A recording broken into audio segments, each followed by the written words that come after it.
दोस्तों स्वागत है आप सभी का मेरे चैनल पर। तो इस वीडियो में मैं डिस्कस लव मांगा का जो नेक्स्ट पार्ट है वो एक्सप्लेन करने जा रही हूँ। तो उम्मीद है आपने इसके पहले के पार्ट्स देख लिए होंगे, जिसमें हमने देखा था जांग और जो रॉनकिंग दोनों ही इंपीरियल एकेडमी के लिए जाने लगते हैं और उन दोनों ने ही अपना जो भेस होता है वो बदला हुआ होता है। उनने अपनी आइडेंटिटी छुपा के वहाँ पर जा रहे होते हैं और यहाँ पर ना जाने से पहले जो रॉन किंग है उसे कैलीग्राफी करना सिखाता है, क्योंकि उसकी जो राइटिंग है वो ज़्यादा अच्छी नहीं होती है। और हम देखते हैं वो दोनों काफ़ी मेहनत कर रहे होते हैं और तभी हम देखते हैं यहाँ पर इम्पीरियल स्कूल का सीन। यहाँ पर जो जांग है मतलब हमारा फिफ्थ प्रिंस, उसने अपने आप को कवर किया होता है एक मास्क लगा के और अपना नाम चेंज कर दिया होता है। यहाँ अकेडमी में उसे किन याओ बोला जाता है। यहाँ पर ना जो होते हैं मास्टर्स, 3 मास्टर्स, वो बोलते हैं कि किन जाओ, वैसे तो तुम एक कॉमनर हो जो कि माउंटेन विलेज से नॉर्थ वेस्ट से आया है और तुम्हारा फेस भी डिसफिगर्ड है आग की वजह से, लेकिन तुम्हारी जो असेसमेंट है जो हमने तुम्हें दी थी उसने तुम्हें बहुत ही अच्छा प्रिपेयर किया है और तुमने बहुत ही अच्छी राइटिंग की है। तुम मार्शल आर्ट में भी अच्छे हो और आर्ट ऑफ वार में भी अच्छे हो। तुम्हारे अंदर सच में रेयर टैलेंट है। तो तुम इम्पीरियल एकेडमी का जो एग्ज़ाम है वो तुमने पास कर दिया, तो आज की बात तुम इम्पीरियल एकेडमी के स्टूडेंट हो। और वो उसे यहाँ पर अंदर आसानी से आ जाने देते हैं। यहाँ पर वो उसे थैंक यू बोलता है। तभी हम देखते हैं यहाँ पर ना सभी स्टूडेंट बात करते हैं कि ये जो तीनों स्कॉलर्स हैं ना वो बहुत ही ज़्यादा स्ट्रिक्ट हैं। ये बहुत ही अनबिलीवेबल है कि वो एक न्यू कमर को इतनी ज़्यादा हाई एवल्यूशन दे रहे हैं। तभी नेक्स्ट ना हमारा रॉन किंग आता है। उसने कुछ भी अपनी आइडेंटिटी नहीं छुपाई होती है, क्योंकि बेसिकली उसे किसी ने ज़्यादातर नहीं देखा होता है। वो भी थोड़े टाइम से ही फेमस होने लगा है जब से उसकी शादी हुई थी फिफ्थ प्रिंस से। अदरवाइज़ उसे कोई ज़्यादा जानता नहीं था। तो यहाँ पर वो ना ऐसे ही आ जाता है बिना फेस कवर किए और बिना अपना नाम को छुपाए। वो बोलता है कि मेरा नाम रॉन किंग है, मैं भी नॉर्थ वेस्ट माउंटेन विलेज से आया हूँ। और वो उन जो स्कॉलर्स हैं उन्हें ग्रीट करता है और असेसमेंट मांगता है अपनी। तभी यहाँ पर ना जो होते हैं तीनों के तीनों स्कॉलर, वो ना उसे बोलते हैं क्या तुम्हारा नाम रॉन किंग है। और फिर दूसरा स्कॉलर बोलता है लेकिन तुम कॉमनर हो जो कि नॉर्थ वेस्ट से आया है। ये बहुत ही शेम की बात है कि तुम्हारा और प्रिंसेस याओ का नाम सेम है। मतलब वो यहाँ पर रॉन किंग को प्रिंसेस जाओ बोलते हैं क्योंकि वो फिफ्थ प्रिंस की वाइफ है। और वो बोलते हैं कि कितनी पिटी की बात है। और वो आगे बोलता है तुम्हारे सिर्फ नेम के कारण, क्योंकि तुम्हारा नेम रॉन किंग है इसीलिए तुम असेसमेंट में पार्ट नहीं ले पाओगे, अभी के अभी घर जाओ। यहाँ सभी लोग बातें करने लग जाते हैं कि इसका कॉन्क्यूबेन याओ की तरह सेम नेम है। ये पर्सन बहुत ही ज़्यादा मिजरेबल है, क्योंकि यहाँ पर क्राउन प्रिंस की वजह से कोई भी उसके साथ नहीं काम करना चाहता और उसके सेम नाम जैसे पर्सन के साथ भी नहीं। अभी यहाँ पर फिफ्थ प्रिंस उन्हें देख ही रहा होता है, शायद वो कुछ प्लान कर रहा होता है कि वो कैसे मदद करें। लेकिन तभी ही रॉन किंग बोलता है क्यों, जस्ट बिकॉज मेरा नाम रॉन किंग है उसी वजह से मैं असेसमेंट में पार्ट नहीं ले सकता। जहाँ तक मुझे जाता है ऐसा कोई भी अकेडमी का रूल नहीं है इम्पीरियल अकेडमी में। यहाँ पर वो टीचर बोलते हैं कि हाँ तुम सही कह रहे हो, इम्पीरियल अकेडमी में तो ऐसा कोई रूल नहीं है। और यहाँ पर वो आगे बोलता है इसके अलावा तुम्हें एग्ज़ामिनेशन में पार्टिसिपेट करने से भी रोका नहीं जाएगा, लेकिन अगर तुम इतना ही इंसिस्ट कर रहे हो एग्ज़ामिनेशन देने के लिए तो वो उसे बहुत ही डिफ़िकल्ट टास्क देने जा रहे होते हैं। यहाँ पर ना दूसरा जो एक और बंदा होता है ना वो बोलता है ठीक है हम तुम्हें ना स्पेसिफिक असेसमेंट कॉन्टेक्ट देंगे। और यहाँ पर ना स्टूडेंट जो भी आते हैं वो बहुत ही ज़्यादा हाईली जो हैं बहुत ही ज़्यादा एकेडमिक बैकग्राउंड से आते हैं और वो बहुत ही ज़्यादा जीनियस होते हैं।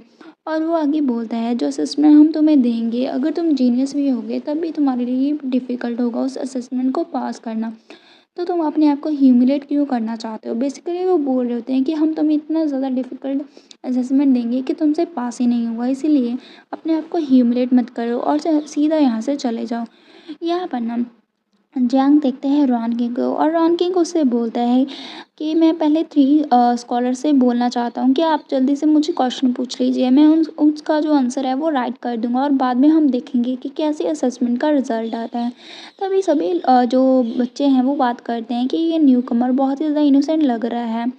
और उसे ये भी समझ में नहीं आता कि जे जो तीनों ओल्ड मैन हैं वो कितने ज़्यादा बुरे हो सकते हैं। लेकिन ये बात भी सही है, ऑर्डिनरी लोगों को कैसे पता हो सकता है इम्पीरियल कॉलेज के बारे में। और वो आगे बोलता है ये बहुत ही ज़्यादा बड़ी प्लेस है और बहुत ही लंबे टाइम से चली आ रही है, जो कि फिल्थ और एलिमिनेट डिसेंडेंट को छुपाने के लिए होती है। यहाँ पर ना वो जो लड़का होता है ना, मतलब वो जो टीचर होता है ना, खड़ूस सा, वो आगे आता है और बोलता है कि रिडिकुलस, तुम्हारे जैसा सिविलियन जो कि विलेज में रहा है, तुम्हें नहीं पता कि तुम्हें कंट्रोल में कैसे रहना है। और वो आगे बोलता है कि मैं अभी के अभी तुम्हें ना एक पोइट्री की असाइनमेंट दूंगा, मैं पोइट्री स्टडी करता हूँ, मैं उसके रिगार्डिंग क्वेश्चन पूछूंगा, मैं बहुत ही सिंपल क्वेश्चन पूछूंगा, ज़्यादा नहीं पूछूंगा। और वो आगे बोलता है कि तुम्हें 10 पॉइंट्स लिखनी है जब तक कि जो इंसेंस है उसकी स्टिक पूरी तरह से बर्न नहीं हो जाती, मतलब अगरबत्ती जब तक ख़त्म नहीं हो जाती, उतने टाइम में तुम्हें 10 पोइम्स लिखनी है। और हाँ, जो पोइम्स है ना वो ऑटम के बारे में ही होने चाहिए। और हाँ, जो पोइम्स होनी चाहिए ना उसमें अंदर सेम ही इमोशन नहीं होना चाहिए, तो मैं डिफरेंट, कम्प्लीटली डिफरेंट होनी चाहिए वो एक दूसरे से, और उनकी क्वालिटी भी अच्छी खासी हाई होनी चाहिए। और वो उसे काफ़ी डिफ़िकल्ट टास्क देता है और उसे फिर ना टॉन्ट मार के बोलता है कि तुम्हें क्वेश्चन कैसा लगा, ये क्या ये ईज़ी है? तभी सभी बच्चे ना बोलने लगते हैं कि हाँ, ये क्वेश्चन कोई भी इंसान 10 पॉइंट्स कैसे राइट कर सकता है सिर्फ अगरबत्ती जलाने के टाइम तक, इतने कम टाइम में तो ये पॉसिबल ही नहीं है। और इसके अलावा पोइम लिखने भी ऑटम के बारे में, वो भी डिफरेंट मूड के बारे में, मतलब जैसे कि हम खुशी में हो तब लिखनी है, जब हम गम में हो तब लिखनी है, ऐसे ऐसे मूड्स में। और वो आगे बोलते हैं कि कोई भी इंसान दुनिया में ऐसा कैसे कर सकता है इतने कम समय में। और यहाँ पर ना जांग सामने आता है और उसे बोलता है टीचर को कि चैन होंग, आप कुछ ज़्यादा ही नहीं कर रहे हैं क्या? कोई भी पर्सन 10 पॉइंट लिख सकता है? और वो आगे बोलता है कि क्या खुद आप ही लिख सकते हैं 10 पॉइंट, वो भी इतनी जल्दी इतने कम टाइम में? और यहाँ पर ना वो बोलता है कि इस तरह का जो असेसमेंट का क्वेश्चन न्यू कमर को देना ये बहुत ही ज़्यादा डिसीविंग है। यहाँ पर ना जो चैन होंग होता है, जो कि उस टीचर का नाम होता है, वो बोलता है कि क्या तुम भी चाहते हो कि तुम भी इसके साथ बाहर चले जाओ, तुम्हें भी यहाँ एकेडमी से किक आउट कर दिया जाएगा। यहाँ पर ना वो ऑल कंटिन्यू कर ही रहे होते हैं, तभी रॉन किंग आता है और बोलता है ये तो सिर्फ थोड़े से टाइम की ही बात है, मुझे बस अगरबत्ती जलने तक सिर्फ 10 पोएम ही लिखनी है ऑटम के बारे में, वो भी डिफरेंट मोड्स में, है ना। और वो आगे बोलता है कि मुझे कब स्टार्ट करना है, वो ऐसे बोलता है तो यहाँ पर शांति सी हो जाती है, क्योंकि किसी ने एक्सपेक्ट नहीं किया था कि ड्रॉन किंग सच में मान जाएगा। यहाँ पर ना वो टीचर गुस्सा हो जाता है और उसे बोलता है कि अभी के अभी स्टार्ट करो, और वो उसके सामने पेपर फेंक देता है। और वो आगे बोलता है मैं देखना चाहता हूँ कि तुम कैसे खुद को कंट्रोल में लाते हो इसके बाद। और हम देखते हैं वो सभी जो कागज़ होते हैं वहाँ पर फेंक देते हैं, और हम देखते हैं वो जो कैच करता है और वो ना यहाँ पर ना उसे अगली कह के चला जाता है, और वहाँ पर ना अगरबत्ती जलाने तक वो ना लिख रहा होता है पोएम्स। और यहाँ हमारा जो रॉन किंग है वो अपने मन में सोचता है कि फॉर्चुनेटली सिर्फ 10 ही पोएम्स हैं, अगर से और ज़्यादा होती तो मुझे याद भी नहीं रहती, क्योंकि वो ना पहले अपने प्रीवियस लाइफ में एक सीईओ हुआ करता था, तो उसे ऐसी मतलब पोएम्स वगैरह पढ़नी शायद अच्छी लगती होंगी, तभी उसे ये याद है, इसीलिए वो कुछ ज़्यादा ध्यान नहीं दे रहा है इन सभी असेसमेंट की ओर, क्योंकि उसे पता है कि वो इजीली ये कर लेगा।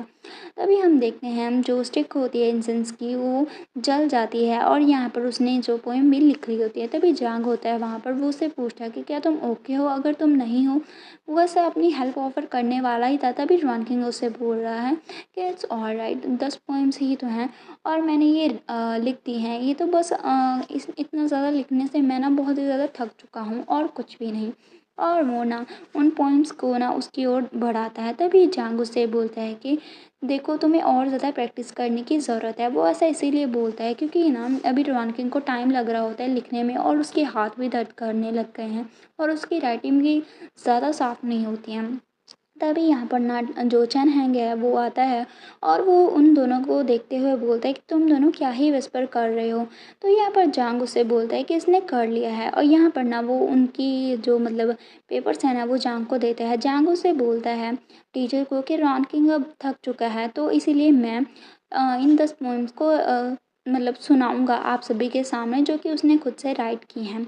और यहाँ पर ना जो होते हैं तीनों स्कॉलर वो बोलने लगते हैं कि क्या सच में इसने एक्चुअली में 10 पोएम्स लिख दी हैं, वो भी इतने कम टाइम में।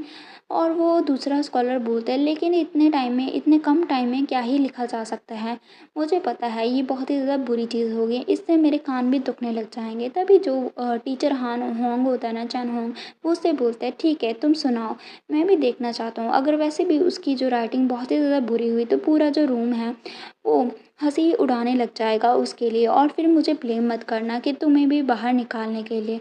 यहाँ पर ना वो बोलने लगता है, मतलब काफ़ी ज़्यादा ऑटम के बारे में, जो भी ऑटम में जैसे ओल्ड ट्री हो गया, उसकी जो विंड होती है, जो क्रो है वो फेंट होते हैं ऑटम में, वैसी-वैसी चीज़ें वो पढ़ता है, सिर्फ़ टाइटल पढ़ता है।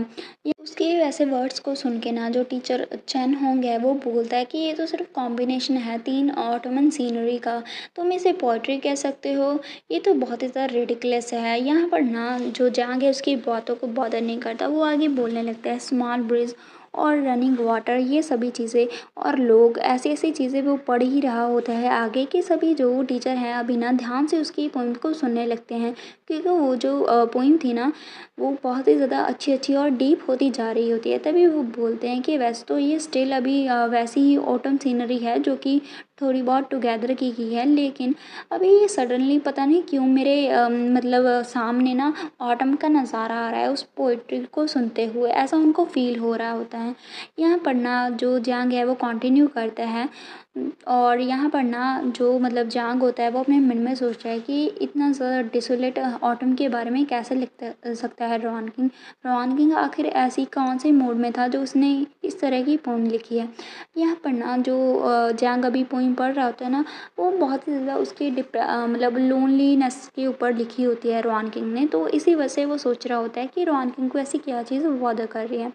यहाँ पर एंड में ना जो पोएम लिखी होती है सनसेट और हार्ट ब्रेक के बारे में लिखी होती है और यहाँ पर उसने लिखा होता है कि यहाँ पर जब ऐसा होगा तो वर्ल्ड का अंत हो जाएगा और वहाँ पर ना जो रॉन किंग है वो नज़र आता है। तो ये पूरी जो पोएम है यहाँ पर फिनिश हो जाती है। तो यहाँ पर टीचर का रिएक्शन भी काफ़ी अच्छा होता है, क्योंकि वो काफ़ी इम्प्रेस हो जाते हैं उसकी पोएम को सुन के, मतलब कि रॉन किंग की लिखी हुई पोएम को सुन के। तो अभी नेक्स्ट पार्ट में यहाँ देखेंगे कि क्या वो लोग इसे अलाउ कर देंगे इम्पीरियल जो एकेडमी है उसे जॉइन करने के लिए, या फिर अभी भी और ज़्यादा उसके सामने जो टेस्ट वगैरह है, असेसमेंट वगैरह है वो लेंगे। तो देखना बड़ा ही अच्छा रहेगा। तो दैट्स इट, मिलेंगे नेक्स्ट चैप्टर में, बाय।